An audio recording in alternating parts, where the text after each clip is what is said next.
Hello students. बेटा linear concurrence के एक इम्पॉर्टेंट एग्जांपल जिसमें हम चाइनीज रिमाइंडर थ्योरम बेटा यूज करेंगे।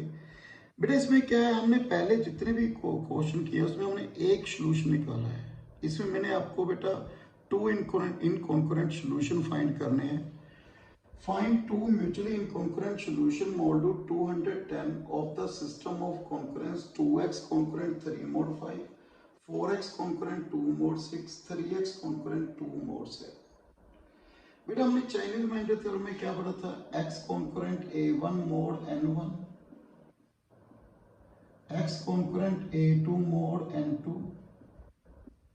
This one has a solution, unique solution mod n1 n2 n3 up to nk.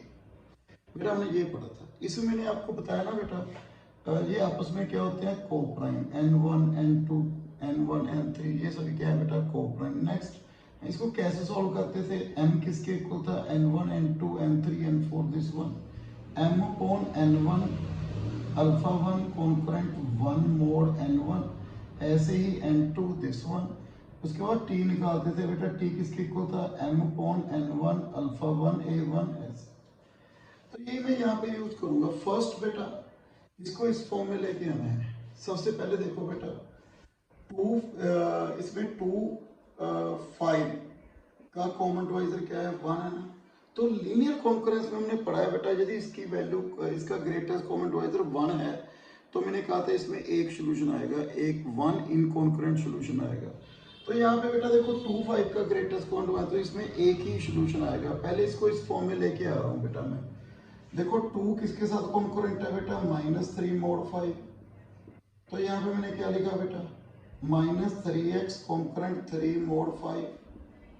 Okay, तो x concurrent -1 mod 5।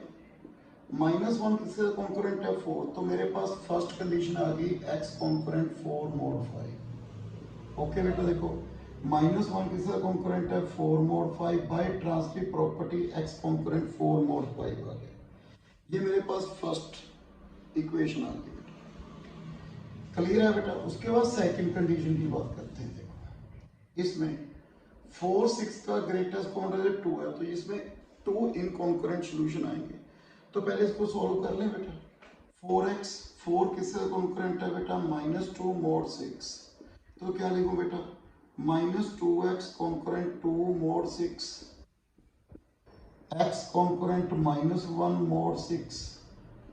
तो 2 values find करनी है बेटा। x नॉट फर्स्ट सोल्यूशन क्या आ गया? -1। तो मैंने बताया ना बेटा, इसमें x not plus m upon t,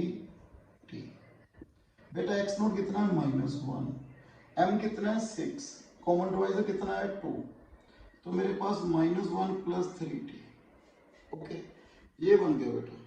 first t की वैल्यू 1, तो मेरे पास क्या आ रहा है बेटा? x कॉन्करेंट 2 mod 5 आ गया। देखो बेटा यहाँ पे t की वैल्यू 1 पुट की, 2 इनकॉन्करेंट सॉल्यूशन आएंगे। पहले t की वैल्यू 1 पुट की, माइनस भी ले सकते हो। तो x कॉन्करेंट कितना हुआ बेटा? t की वैल्यू 1 2 पुट किया, 6 - 1 5। तो x कॉन्करेंट 5 mod 5। ओके, ये आ गया बेटा।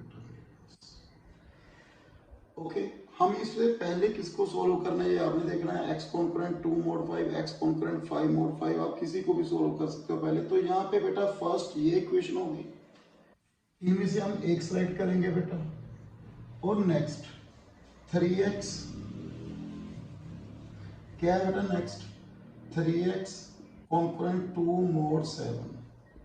ओके, तो इसको कैसे लिखेंगे बेटा? 3x कॉन्करेंट कितना बेटा? 2 mod 7। तो इसको ऐसे लिख लूं बेटा, 3 कॉन्करेंट -4 mod 7। तो मेरे पास क्या है बेटा? -4x कॉन्करेंट 2 mod, देखो बेटा 2 किसका कॉन्करेंट है? -12 mod 7। तो मेरे पास क्या है? Concurrent -12 mod 7। तो मेरे पास क्या है? x concurrent 3 mod 7। ओके, मेरे पास ये थर्ड इक्वेशन आ गई बेटा, x कॉन्करेंट 3 mod 7। ओके, तो फर्स्ट में इस फॉर्म में ले आया बेटा। तो यहाँ पे 2 इनकॉन्करेंट सॉल्यूशन एग्जिस्ट कर रहे हैं बेटा। देखो क्लियर है? तो कैसे फाइंड करना है आपने? मैंने फर्स्ट इक्वेशन ले ली बेटा, mod 5। इसमें से एक कंडीशन सेलेक्ट कर ली बेटा 5 mod 5, next x component 3 mod 7, और सेकंड सॉल्यूशन क्या बनेगा बेटा x component 4 mod 5, x component 2 mod 5, mod 5 6 है यहाँ पे बेटा, मैं मिस्टेक कर गया 6,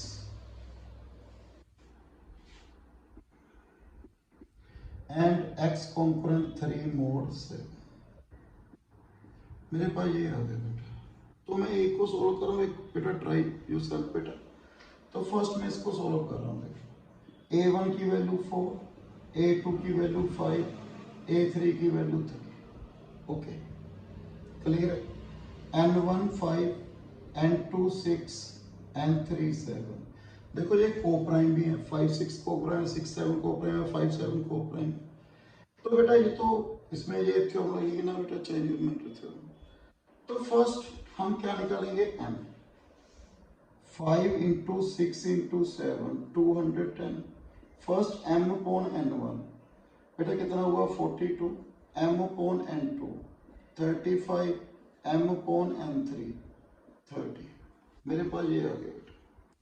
तो फर्स्ट m अपॉन मैंने क्या ना m अपॉन n1 अल्फा 1, तो 42 अल्फा 1 कॉम्पोनेंट 1 mod 5, तो मैं अल्फा 1 की वैल्यू क्या रखूं बेटा, देखो यदि यहाँ पे 1 रखता हूँ नहीं डिवाइड कर रहा है, 42 नहीं बेटा 44, जब तो मैं -2 रख सकता हूँ यहाँ पे, जब 3 बेटा दोनों सेम ही है ना, यदि -2 आ गया तो -2 कॉम्पोनेंट 3 mod 5, तो अल्फा 1 की वैल्यू क्या आ गई मेरे पास 3। उसके बाद नेक्स्ट 35 अल्फा 2 कॉन्करेंट 1 mod 6, तो यहाँ पे अल्फा 2 की वैल्यू -1 आ गई बेटा, because 36 divide 6। Next 30 alpha 3 concurrent 1 mod 7, तो यहाँ पे कौन सी वैल्यू आएगी देखो बेटा, 1 नो 2 60 -1 3 90 -1 4 120 -1, तो यहाँ पे क्या आ रही है बेटा वैल्यू, अल्फा 3 4 121 119 7 149, यस बेटा डिवाइड हो रहा है, तो अल्फा 3 की वैल्यू क्या आ रही है बेटा मेरे पास 4, ये आ गई बेटा। तो मैंने टी कहा था बेटा, टी कैसे लिखना है, m1 m upon n1 42, alpha 1 3, a1 4, plus minus, because alpha 2 की वैल्यू माइनस है, 35 into 1 into a2 5, plus m upon n3 30 into 4 into 3, बेटा ये वैल्यू आ गई मेरे पास 689। तो बेटा 689, तो t कॉन्करेंट 689 mod, बेटा 210 पे डिवाइड करो इसको, तो t कॉन्करेंट कितना हुआ बेटा 59 mod 210, ओके 59 mod 210। ऐसे ही आपने सेकंड ये सॉल्यूशन निकालना है, ओके बेटा। नेक्स्ट वीडियो में और एक दो एग्जांपल करनी है बेटा, so thank you very much.